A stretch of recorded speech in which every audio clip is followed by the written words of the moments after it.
हमारे साथ है फिल्म पिंक की पूरी टीम। आप सबका एनडीटीवी इंडिया में आने का बहुत बहुत शुक्रिया। पिंक को बहुत अच्छा रिस्पांस मिला, हमने देखा दिल जीत रही है और आपने फिल्म प्रॉमिसिंग। मैंने फिल्म नहीं देखी है लेकिन बहुत प्रॉमिसिंग रिव्यूज़ है फिल्म के। और मुझे बताइए सबसे बेहतरीन रिस्पांस आपको क्या मिला, सबसे अच्छा फीडबैक आपको क्या मिला? सबसे अच्छा फीडबैक मुझे अभी तक ये मिला कि एक 18 साल की लड़की जो हॉल से बाहर निकली बहुत ही इमोशनली मतलब चार्ज थी, एकदम रो भी रही थी। तो उन्होंने बोला मुझे कि थैंक यू, आपने ये फिल्म बनाया, आपने हमारी बात कही जो हम कहना चाहते हैं। और मैं घर जाऊंगी, अभी मैं अपने माँ और बाबा को बोलूँगी जल्दी से आप फिल्म देखें। और आप बैठे मेरे सामने और आपने मेरे को जो कुछ चीज़ें आपने मुझे बोली हैं कि नहीं करना चाहिए मुझे एज ए लड़की, ये कपड़े नहीं पहनने चाहिए, ऐसे नहीं बैठना चाहिए, इधर नहीं जाना चाहिए, वो सब आपने गलत बोला है। सो ये मुझे लगता है one of the best compliments जी लगा। इतनी पावरफुल और ब्रेव, उसको लग रहा था कि अभी तमाचा मार देगी किसी को, ऐसे वो बिहेव कर रहे थे। तो ये आई थिंक बहुत बड़ा एक कॉम्प्लीमेंट है। जी बच्चन सर, आपको क्या सबसे क्योंकि काफ़ी इमोशनल गर्ल्स विमेन फील कर रही हैं इस फिल्म को देखने के बाद। अभी आपने स्वयं देखा होगा कि हमारे सामने एक महिला पत्रकार आई जो कि हमारा इंटरव्यू ले रही थी, और इंटरव्यू के दौरान उनके भी आंखें भर आईं। बहुत सी इसी तरह की कहानियाँ आ रही हैं। अभी हाल ही में मुझे एक एसएमएस आया, एक पत्रकारिता है वो, और उनका नाम मैं नहीं ले सकूंगा। उन्होंने कहा कि मैं अभी देख करके आई हूँ और मैं चाहती हूँ कि मैं आपका हाथ केवल पकड़कर खूब रोऊं जी कि आपने इस तरह की फिल्म बनाई है हम सब के लिए। और एक बहुत बढ़िया कॉम्प्लीमेंट जो सर को मिला है, किसी एक महिला ने बोला है और किसी एक आदमी ने भी बोला है कि अब हमको कोई अगर अच्छा ऑनेस्ट लॉयर चाहिए तो ये है, वो इनके पास जाएंगे। अभी तापसी, आपसे पूछना चाहेंगे, आपका जो फिल्म में मैंने लुक देखा, जो ट्रेलर है एकदम डी ग्लैम्ड है और इट्स वेरी क्लोज टू जो रियलिटी में जैसे है, और आप भी दिल्ली से हैं, तो कुछ आपके लिए रेफरेंस पॉइंट्स रहे कि जब आप छोटी थी, चाहे मोलेस्टेशन जैसी चीज़ नहीं लेकिन ईव टीजिंग कोई दिल्ली की लड़की के साथ नहीं हुआ हो, ये पॉसिबल नहीं है? पहले तो मैं लुक के अगर बारे में बोलूँ तो I think I don't know कि ग्लैमर को कैसे डिफाइन करते हैं exactly, but after looking at how I looked in the film, this is how I look in real, जैसे मैं पिक्चर में दिखती हूँ। और वैसे ही मतलब आप मुझे ऑफ वर्क देखेंगे तो मैं वैसी ही हूँ। और I think I looked pretty good in the film. I'm pretty happy how I looked in the film.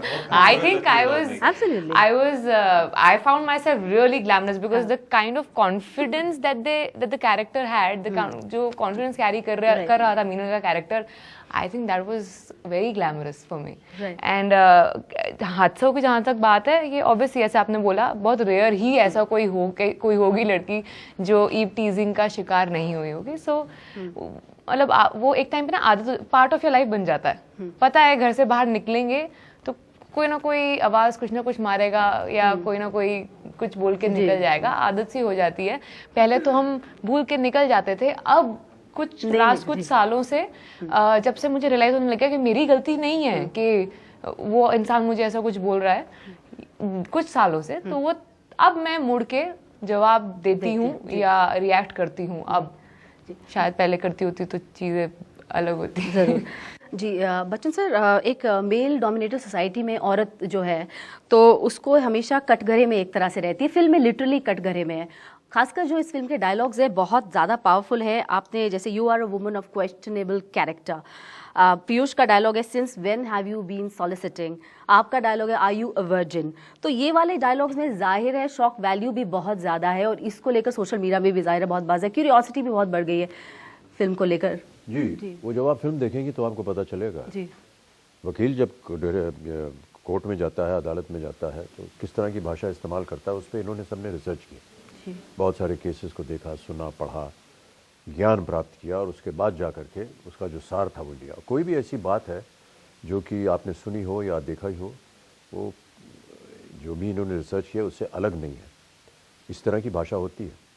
और एक वकील है, अगर वो अपने केस को और सशक्त बनाना चाहता है और इस तरह की भाषा इस्तेमाल करना चाहता है तो केवल जज को ये एक अधिकार होता है कि वो उसको रोक सके। और कई बार जब आप फिल्म देखेंगे तो आपको पता चलेगा कि जब कहीं पर इन ऐसे शब्दों का इस्तेमाल हुआ है जो कि अश्लील है या अदालत में उनको निमंत्रण नहीं मिला है, तो जज वो है वो कहता कि आप या तो अपने क्लाइंट को समझाइए या आप खुद जो है अपने आप को संभालिए। और जैसे आपने कहा कि एक प्रश्न आता है कि आर यू अ वर्जिन, तो पहले तो जज वकील से पूछता है कि ये किस तरह के सवाल उठ रहे हैं। अगर नहीं, हमारे जो प्रोसिक्यूटर हैं वो हमारी जो क्लाइंट है उनके खिलाफ कुछ सबूत लाए हैं जिससे ऐसा लग रहा है कि ये एक ऐसी महिला है who is of questionable character. तो मैं साफ करना चाहता हूँ अपने इस सवाल जवाब से कि इसका परिणाम क्या होने वाला है। फिर जज पूछता है क्लाइंट से कि अगर आप चाहें तो हम इस प्रश्न का उत्तर जो आप देने वाली हैं वो आप इन कैमरा दे सकते हैं। लेकिन वहाँ पर क्योंकि इनका चरित्र जो है वो बहुत ही सशक्त है, स्ट्रांग है, तो कहा नहीं, मैं यही जवाब दूंगी।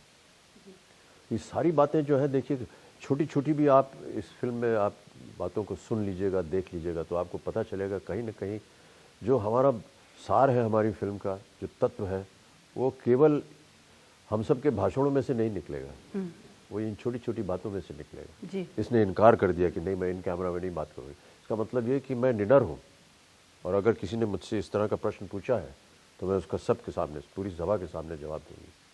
मैं शर्मिंदा नहीं होंगी इस बात से। हमेशा हम लोग जो है जब लड़की से पूछते हैं कि आर यू अ वर्जिन, तो ये हम एक दर्शाना चाहते हैं कि लड़की ने कुछ गलत काम किया हो।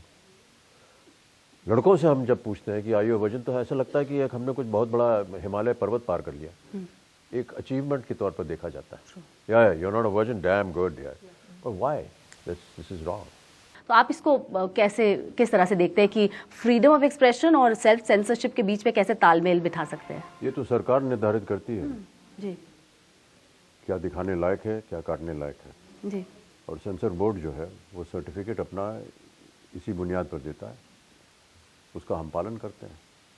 कई बार ऐसा होता है कि हमारी इस फिल्म में भी हुआ, मुझे कई बार ऐसा लगा कि बहुत से ऐसे शब्द थे जो कि इनको निकाल दिया, अगर वो रहते तो उसका इम्पैक्ट और होता। लेकिन अब हमें कानून के साथ चलना है और इसलिए उसका हम पालन करते हैं। बच्चन साहब, आखिर में फिल्म में आपका एक लास्ट में एक पोएम है आपके आवाज़ में, क्या वो सुन सकते हैं ऑडियंस को एक बार? जी। पूरी याद नहीं है तो खुद की खोज में निकल, तो किस लिए हताश है, तो चल तेरे वजूद की समय को भी तलाश है। जो तुझसे लिपटी बेड़ियां समझना इनको वस्त्र तू, जो तुझसे लिपटी बेड़ियां समझना उनको वस्त्र तू, ये बेड़ियां पिघाल कर बना ले इनको शस्त्र तू। तो खुद की सोच में निकल, तो किस लिए हताश है, तो चल तेरे वजूद की समय को भी तलाश, समय को भी तलाश। धन्यवाद। Thank you sir, thanks.